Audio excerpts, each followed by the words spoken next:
401. Can you stand for the Pledge of Allegiance? I pledge allegiance to the flag of the United States of America and to the republic for which it stands, one nation, under God, indivisible, with liberty and justice for all. Do we have Spanish translation? Yes, we do. Okay. We have Yatsi Ponce here with. Buenas tardes, mi nombre es Yatsi Ponce y seré la traductora de esta noche. Si necesita de mi servicio, a favor de localizarme al área trasera del edificio. Thank you. We do have headsets for the hearing impaired. A3, public comments. Kate Smith. Can you time this? Yes, good.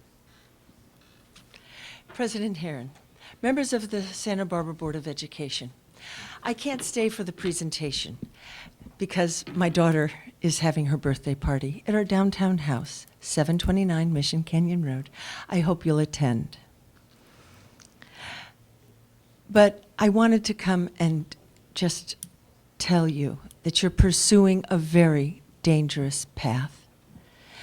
At the same time that you're cutting the teachers, the classrooms, the programs, the services, you are enabling the school-to-prison pipeline. In 1960, when President Eisenhower gave the reins of our nation to President Kennedy, he talked about a military-industrial complex, and we learned about a $26,000 toilet seat. He was formerly the president of Columbia University, so he warned that if this ever happened in education, we would lose our democracy and our very nation. Our children, our society, our democracy is at risk because there is an education politico-industrial complex. It started in the 60s with desegregation. Billions of dollars were pumped into education, and so the administration of education was created. There was a concerted effort to build schools, so the construction industries and the book industries were then aligned. But there was no focus on teaching, on the curriculum, methodology, assessment, philosophy of teaching. Our schools are exactly the same as they were in the 1800s. And it's been said that if Rip Van Winkle awoke today, he would not recognize anything. But he would go into a school and say, I know what this is. There's the teacher, there's the blackboard, and there are the children at rows of desks. 30 seconds, Mrs. Smith. The school-to-prison pipeline was created here with Bill Cerrone, the most powerful superintendent in the United States, and DA Tom Sneddon. We have a new kind of segregation. Alfie Kohn talked about it when he presented at Antioch a few years back. The low socioeconomic sector youth are incarcerated instead of educated. They make more money for probation. There's an American juvenile injustice system. You are put on notice. Yesterday, my work was on NPR radio. I have no computer. I'm sort of at 6s and 7s. I just have a few colleagues that call me and let me know. Thank you, Mrs. Smith. Oh, I'm sure you're really interested. I'll talk to you later. Thank you so much. Thank you.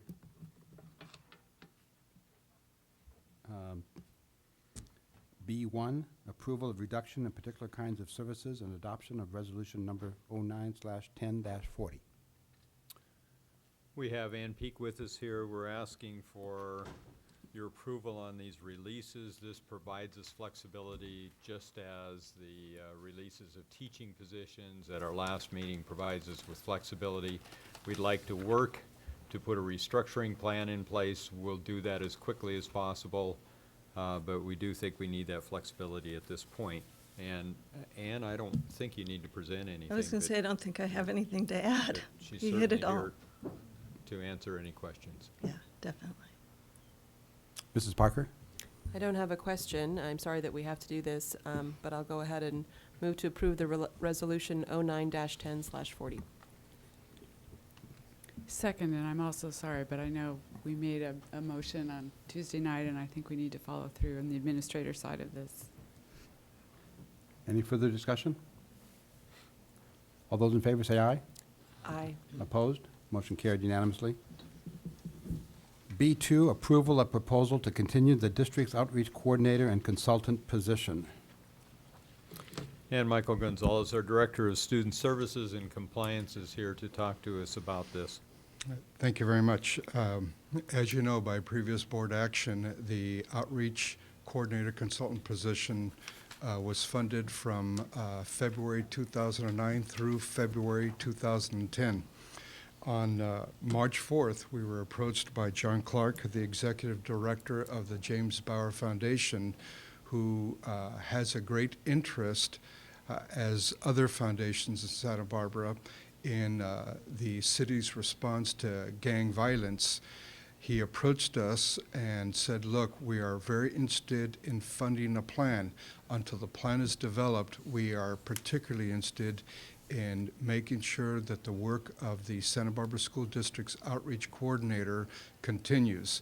His offer was to contribute to the district $30,000 to $40,000 if it was matched by the district. We spoke in cabinet. The deputy superintendent, Eric Smith, was directed to find the money. He did find a match of $40,000 from the general fund. Staff is recommending that we accept the $40,000 contribution from the Bauer Foundation, matched by a like sum from the general fund from the Santa Barbara school districts. I reiterate that this is an interim proposal. What the foundations in Santa Barbara are especially keen on doing is supporting a complete plan that will eventually be developed by the South Coast Gang Task Force. Questions? Mr. Deacon?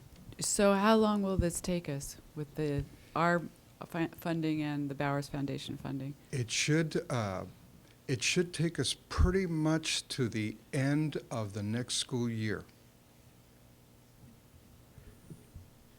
So you're saying this runs through the end of 10-11? Correct. What this proposal does not contain, unlike the previous funding model, which was at $100,000, is the evaluation component that was conducted at UCSB.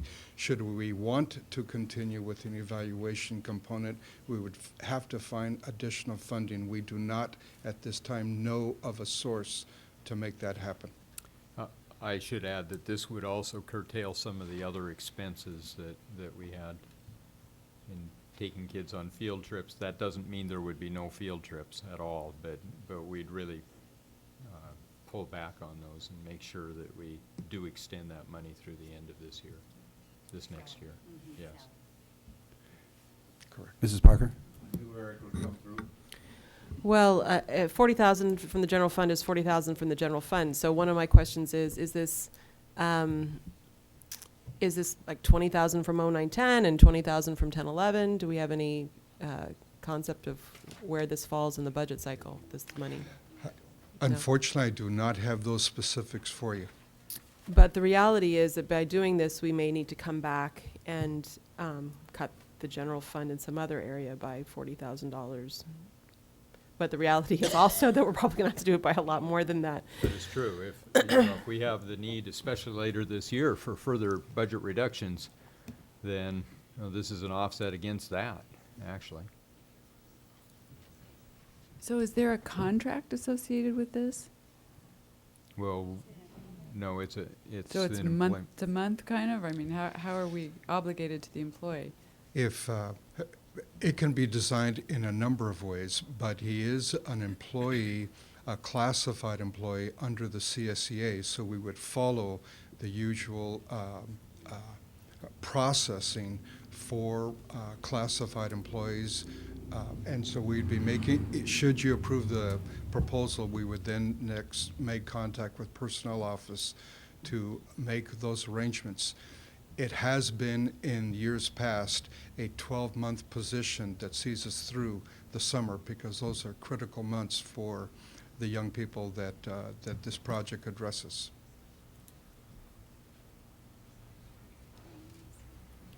Can you explain what happened to the CalGrip grant that was Correct. going to pay for this position? Let me back up. What currently has occurred with the CalGrip funding, well, let me answer your question. The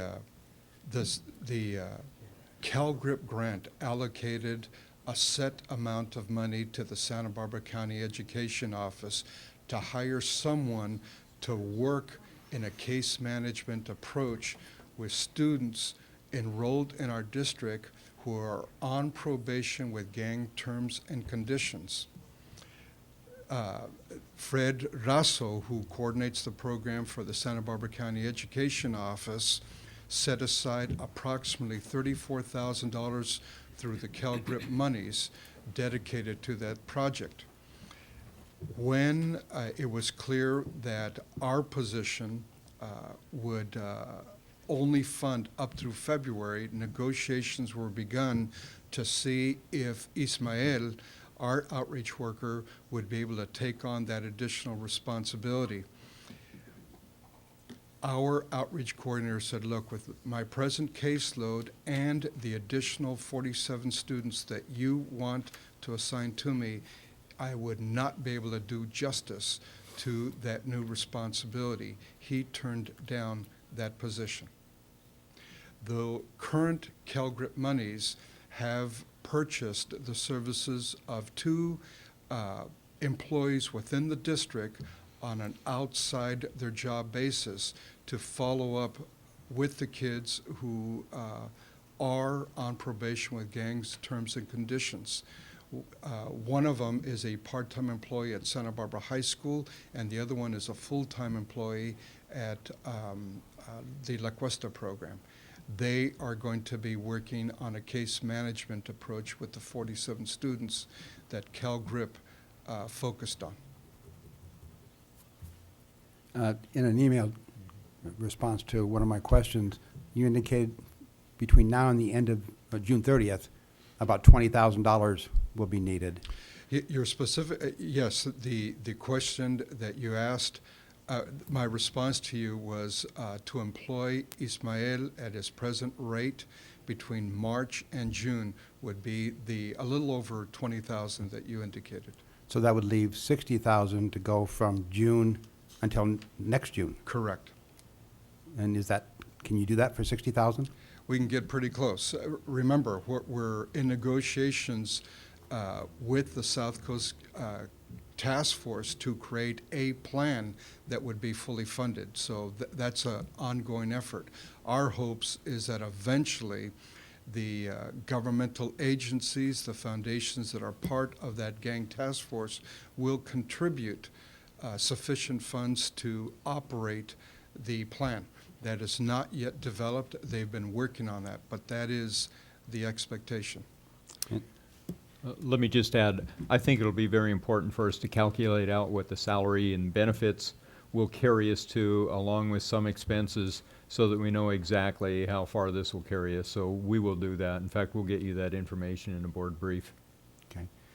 Back in February, we approved a classified appointment for Mr. Huerta. And at the time, it said, effective date was January 1st for $63,134. What did we approve at that point? Evidently, we only approved till the end of February, even though it was... Correct. So we And what was approved was the salary and benefits for the outreach worker, was also approved about a $10,000 fund to operate expenses, including field trips. No, I'm talking about the one action we took at the February 9th board meeting. We approved a classified appointment for Mr. Huerta, effective January 1st, 2010 for $63,134. And I think the confusion is that we put the annual salary on that, and we didn't intend that to be other than a very short term and carry him through February. So. Because when I asked the question at the So meeting, yeah. when I Go asked the ahead. question at the meeting, Mr. Smith said, because his contract ended January 1st, and this was to carry him through. But evidently, it was carrying him through about 2 weeks. No. The board authorization, the actual hiring date was not until February. It took us about a month to find a suitable candidate. So he did not actually begin until February of 2009 to February, the end of February 2010. Okay. I think what we voted on the 9th was probably not really clear.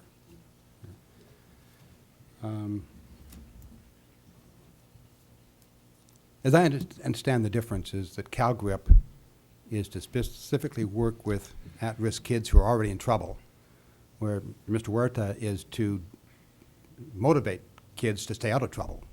And so it sounds like it's two different approaches. Is that correct?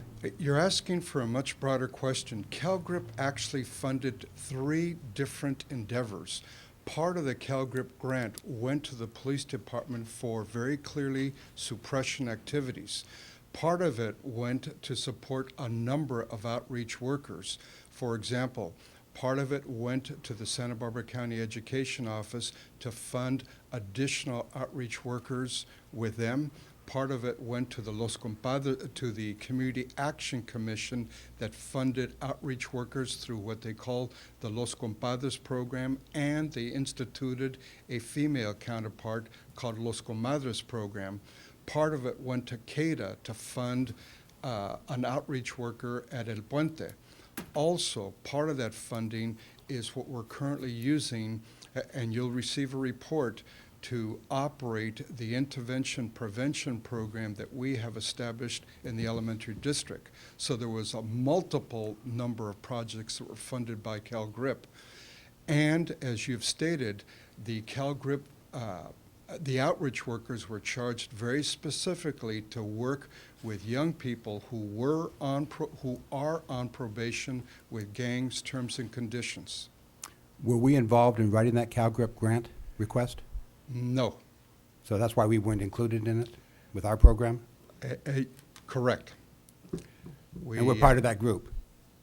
We are part of that group, but I want to, my understanding, and the superintendent may have a better understanding, was that the intent of that application was to provide community-based organizations with funds to develop outreach workers similar to what the district had done. Mrs. Parker? Will the Bauer Foundation grant come to us as a donation, or is it going to come to us on some sort of MOU basis? I think it'll come with however the board chooses to make it happen. I spoke with John this afternoon, and he did not indicate at the time if it would be an MOU or a donation. I think that's subject to our discretion and their own regulations. So obviously, any motion we make, assuming the motion is made, would be subject to obtaining and working the relationship with the Bauer Foundation. I believe so. Further questions? Is there public comment? We do have one public comment. Carolyn Renard.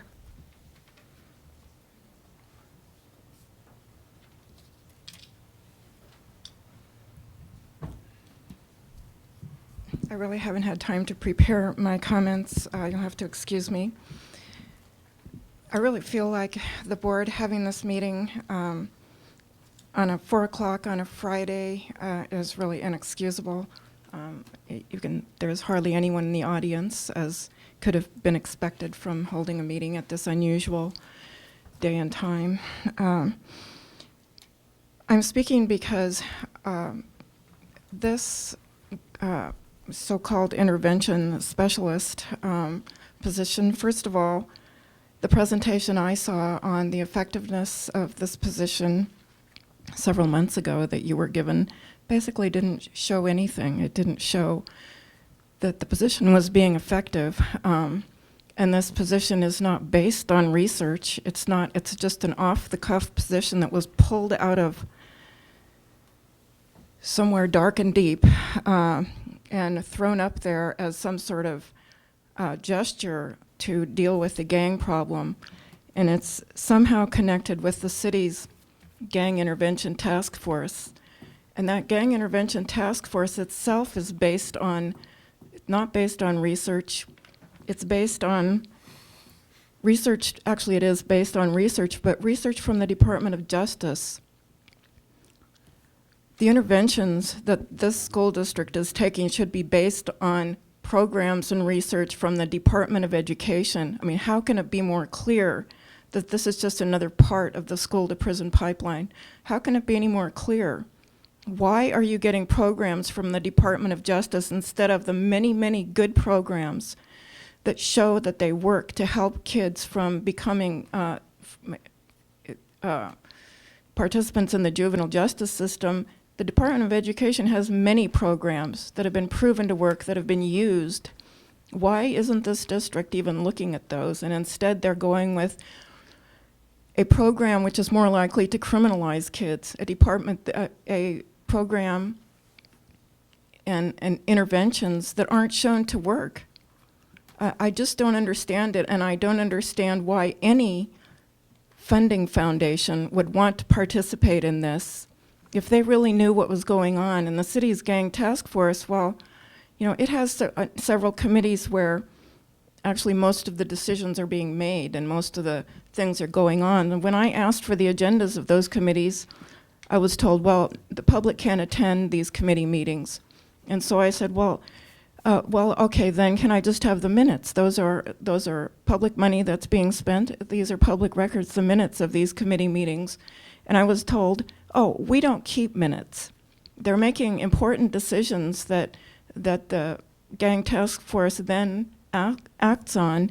There's multiple city and county departments at these meetings. They're making big decisions, but they don't keep notes of them, I'm told. They don't keep 30 minutes. seconds. You know, the whole thing is just as shady as it comes. And I hope the people that are funding this realize that they're being taken for a ride. Any other public comments? Further discussion by the board?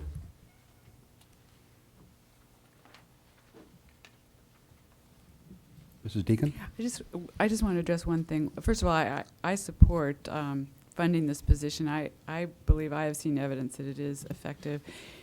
I'm a little concerned, and Mr. Gonzalez used the word eventually, and this is no reflection on you, but the fact that eventually we're going to see buy-in and other participation by other local agencies. I mean, this is local money we're putting into this, and I appreciate the CalGrip grant, but that's not local money agency, that's state money. So it sounds to me like the district is putting our money where our mouth is, but we need some of our other local agencies to step up, and eventually seems like a long time.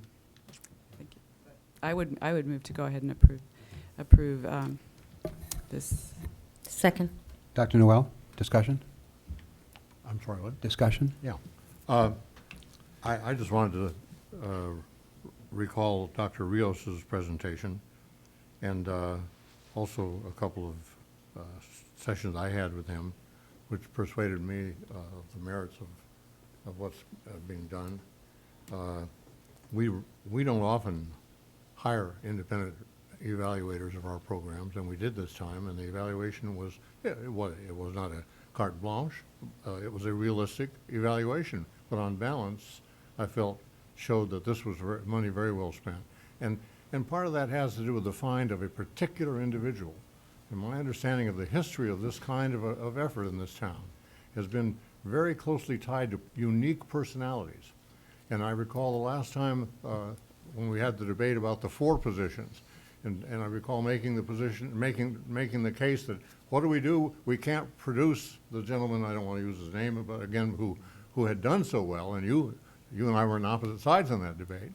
But we did reproduce him. I can't take credit for it, but there's a unique person again who's performing very unique roles, and this is not a lot of money, And as far as I have priorities for how we should spend our money, and this is one of the highest in my book.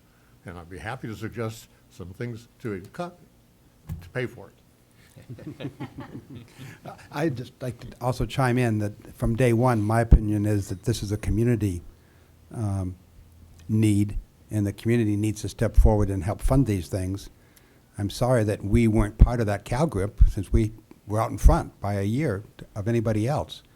And for us to go back to our pockets on something that is a community need, if we're going to expand it.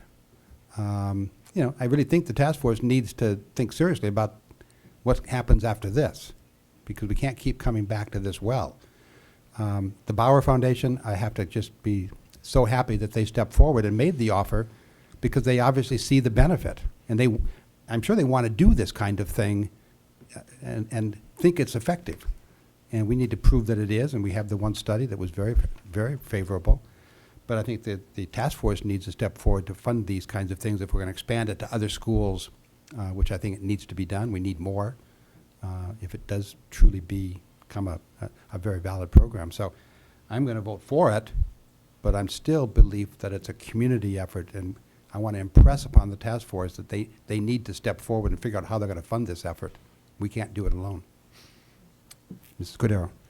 Well, I just want to say, both Ms. Parker and I sit on the committee, committee. I want to call it a task force. And one of the things that was stated at the last meeting is that part of the reason why we were able to secure an offer like this from the Bauer Foundation is because we are perceived as being one of the only organizations that really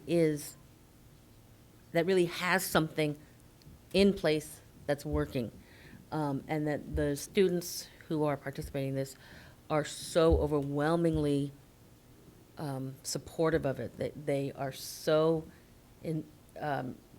committed to the meetings that they have, but also to the person, to Mr. Huerta, who's involved in it, that we are perceived of as being a bit ahead of the curve in terms of putting something in place. There's a lot of members of the task force who have talked a lot about what ought to be done, and some have.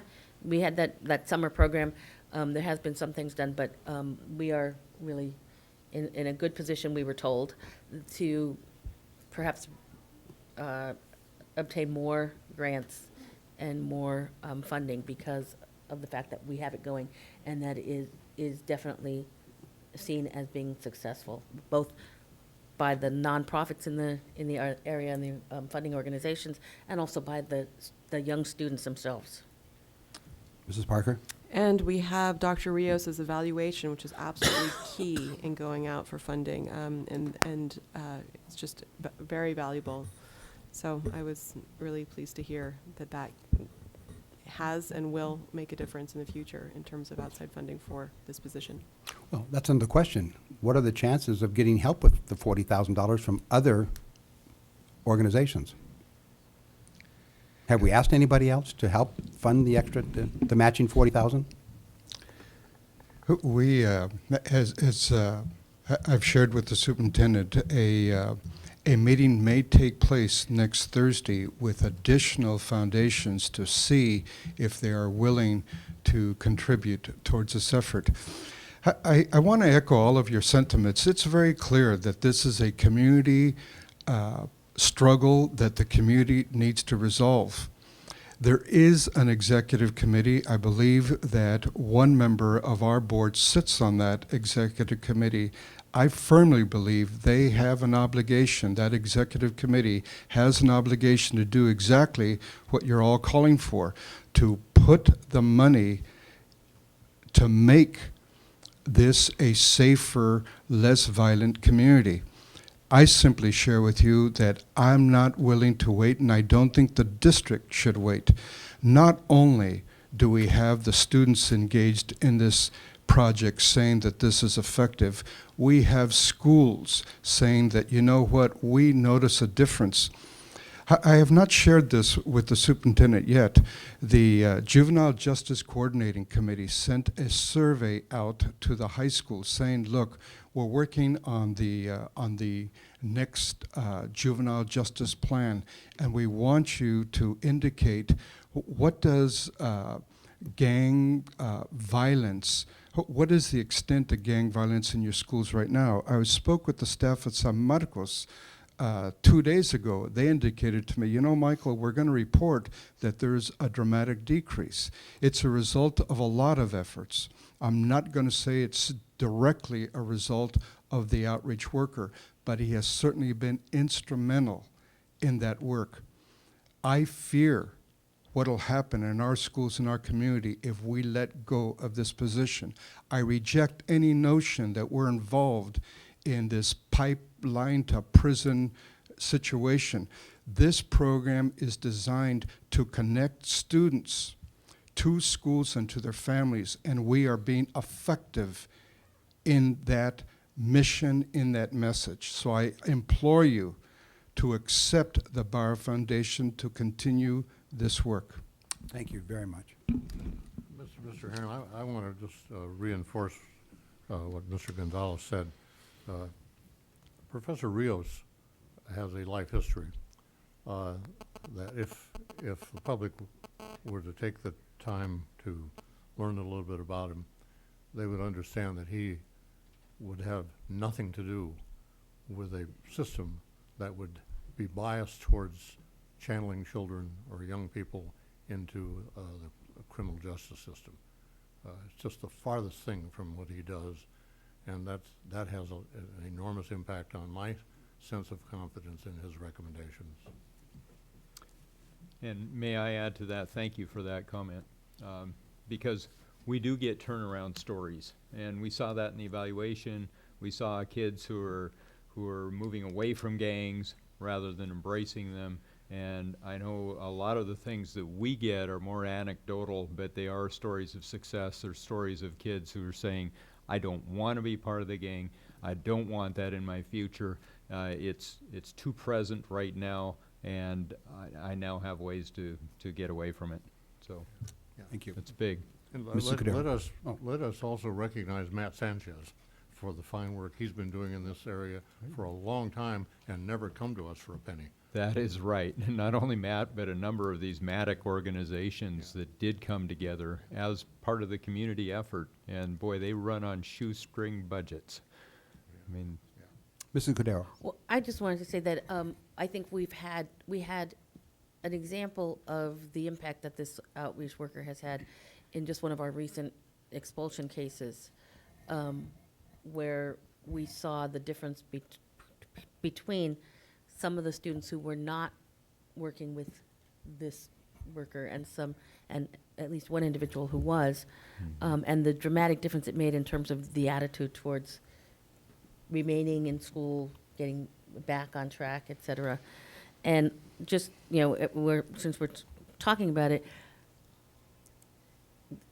I think that in the community, people who are aware of this issue and people who have been working in this issue and people who have a sincere involvement in the Latino community know that this is on the level, because all of the organizations, all of us who have been doing this for, you know, more than just the last few years, for decades, and have been defending our students and defending the work that needs to happen to keep students from getting into the juvenile justice system, are part of this this committee and are working with this outreach worker. And as far as I'm concerned, those people who understand the community know that this is on the level. I need, okay. Any further discussion? Move the All in question. favor, say aye. Aye. Aye. Opposed? Carried. I'd like for the record that Mrs. Cordero did come in at 4:10. Okay. Thank you. Meeting adjourned.